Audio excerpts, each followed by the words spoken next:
আগামী দিনে প্রিয়াঙ্কা গান্ধী সারা ভারতবর্ষের মানুষের দৃষ্টি আকর্ষণ করবে বলে আমি মনে করি।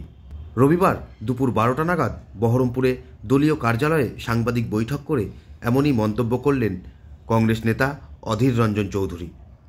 রাহুল গান্ধীর থেকে বেশি ভোটে ওয়েনার থেকে জিতেছেন প্রিয়াঙ্কা গান্ধী।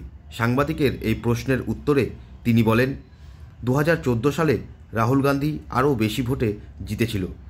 এর মধ্যে কিছু খোঁজার প্রয়োজন নেই।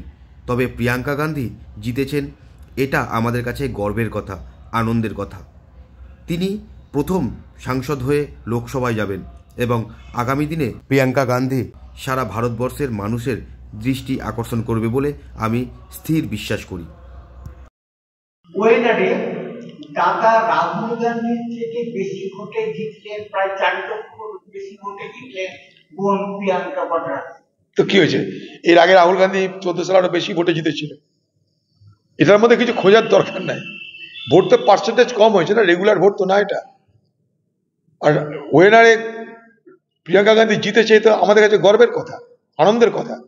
তিনি প্রথম এমপি হয়ে লোকসভায় যাবেন এবং আমি বলছি আগামী দিনে প্রিয়াঙ্কা গান্ধী সারা ভারতবর্ষের মানুষের দৃষ্টি আকর্ষণ করবে বলে আমি স্থির বিশ্বাস করি। তবে ভোটের অঙ্কে রাহুল গান্ধীর আগে এর থেকেও প্রিয়াঙ্কা গান্ধী থেকেও বেশি ভোট পেয়েছে 14 সালে। এটা কোনো আমাদের কাছে ব্যাপার নয়।